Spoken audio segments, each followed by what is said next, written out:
In the dramatic world of the young and the restless, where everyone's got lots of secrets, things are getting pretty intense. The Abbotts and Tucker are in a big fight for power and payback, and a recent episode has made fans super excited. Jack, the patriarch of the Abbott family, made a toast that's got everyone talking. He said something that sounded pretty spooky, hinting that something really bad might happen to Tucker. Is Tucker in for a massive storm? If yes, will he be able to survive the impending storm? Or is he in for a shocking twist?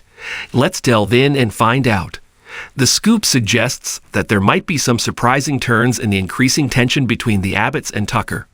There are some spooky hints about what's coming up, so let's take a closer look at some important talks. In the December 21, 2023 episode, Jack raised a toast after ensuring that the scandalous article about Tucker became public. However, the choice of words in that toast could suggest a surprising turn for Tucker. To the first successful step in the demise of Tucker McCall, Jack declared, lifting his glass. It's important to note that Jack picked the word demise in his victory speech. Considering he could have said something less ominous like takedown, Jack's choice of word demise raises questions about whether the writers are giving us clues about Tucker's not-so-great future. Since returning to Genoa City, Tucker has damaged many relationships and earned numerous enemies. If the young and the restless decides to remove Tucker for good and create a mystery around him, there would be plenty of possible suspects. It's an idea worth considering, especially when you take into account Jack's somber toast and the chance that something really bad might happen. Tucker often seems like he's going around in circles, so the show might decide to give him a big dramatic exit that people will remember. On the other hand, Tucker might decide to do what Phyllis Summers did and pretend that he's dead. He could go for the idea of blaming Ashley or another member of the Abbott family for payback as he makes his exit. However, fans are left wondering how much longer Tucker can keep being the troublemaker, especially since he doesn't seem to achieve much. Is Jack's mention of demise a clue about a really bad fate for Tucker? Will Tucker manage to survive the chaos as this fight gets more intense? According to the Young and the Restless spoilers, there are still some unexpected twists related to Tucker on the way, so we'll make sure to keep you updated on all the excitement. In the bustling city of Genoa City, where fortunes rise and fall like the tides, the air was thick with anticipation as the sun dipped below the horizon, casting long shadows over the iconic skyscrapers. The headquarters of Chancellor Industries stood tall, a symbol of power and influence in the corporate world. Inside, the boardroom was abuzz with whispers, fueled by the rumor mill that churned relentlessly in the city's social circles. At the center of this storm stood Tucker McCall, the charismatic and enigmatic CEO of Chancellor Industries. His chiseled features and piercing gaze had earned him a reputation as a formidable force in the business world. But tonight, uncertainty clouded his usually confident demeanor. The board meeting was about to commence, and Tucker could sense that the stakes were higher than ever. As the board members took their seats, Tucker exchanged polite nods with some, while others shot him speculative glances. Among them was Jack Abbott, the suave and savvy businessman who had always been a rival and a confidant to Tucker. The tension between them was palpable, a silent duel of egos that had been escalating for years. The meeting began with routine updates on Chancellor Industries' various ventures, but Tucker's mind was elsewhere. He couldn't shake the feeling that tonight held the key to his future, and the fate of his empire hung in the balance. The whispers in the corridors hinted at a power play, a strategic move that could alter the landscape of Genoa City's corporate hierarchy. Just as Tucker tried to focus on the financial reports being presented, the door swung open, and Jack Abbott entered the room with a confident stride. His eyes locked onto Tucker's, a glint of mischief dancing within them. The air became charged with anticipation as Jack took his seat, the tension escalating to a point where it was almost tangible. "Good evening, ladies and gentlemen," Jack greeted with a sly smile. "I hope I'm not interrupting anything crucial." Tucker raised an eyebrow, unimpressed by Jack's theatrical entrance. "Cut to the chase, Jack. We have a meeting to get through."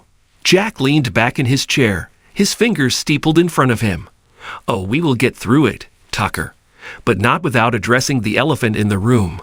The room fell silent as every pair of eyes shifted between Tucker and Jack. The tension was thick enough to cut with a knife.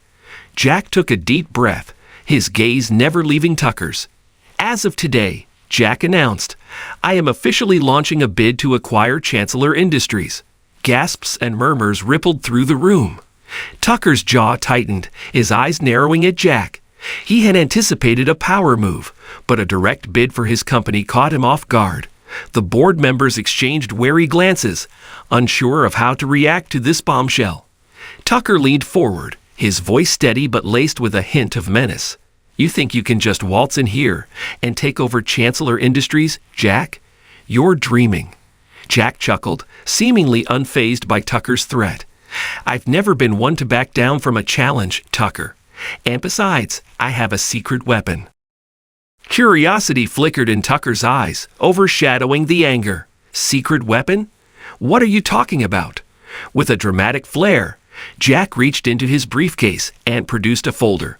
He slid it across the table, and as Tucker opened it, his eyes widened in disbelief. The folder contained documents, photographs, and information that could potentially unravel the carefully woven threads of Tucker's life. "You've been hiding quite a few skeletons in your closet, Tucker," Jack declared, "and I believe the public would be very interested in getting to know the real Tucker McCall." Tucker's hands trembled as he flipped through the incriminating evidence. He felt the walls closing in on him, the room spinning as the weight of Jack's revelation sank in. The whispers of the city had been right. Jack had not only targeted his empire, but had unearthed secrets that could destroy him.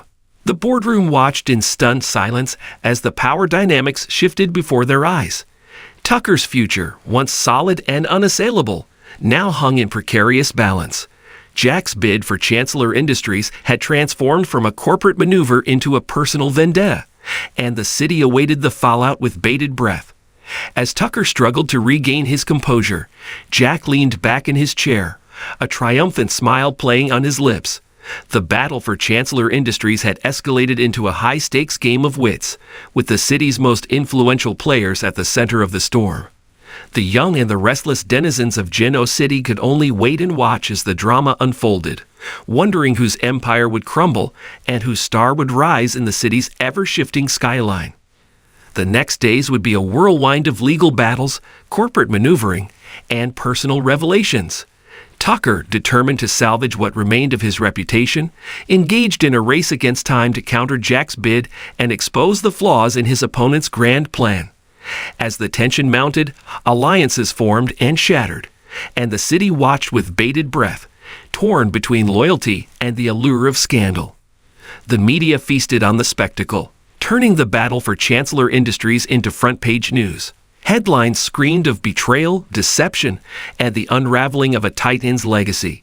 The once impenetrable fortress of Tucker McCall's empire now faced the onslaught of public scrutiny, and the city reveled in the spectacle of its downfall. Amidst the chaos, the young and the restless inhabitants of Geno City found themselves drawn into the vortex of the corporate war. Relationships were tested, loyalties strained, and alliances forged in the crucible of ambition and survival. The city's elite, once united in opulence, now stood divided by secrets and vendettas that threatened to consume them all. In the heart of the storm, Tucker McCall and Jack Abbott clashed in a battle of wills that transcended the confines of the boardroom. As the truth unfolded and the city held its breath, the question remained: would Tucker emerge from the ashes of his empire, or would Jack's cunning gambit prove to be the final blow that brought the once mighty titan to his knees? The young and the restless denizens of Geno City were left to navigate the treacherous waters of corporate intrigue and personal redemption. In the shadow of towering skyscrapers and glittering city lights, the fate of Chancellor Industries hung in the balance, and the future of its charismatic CEO remained uncertain.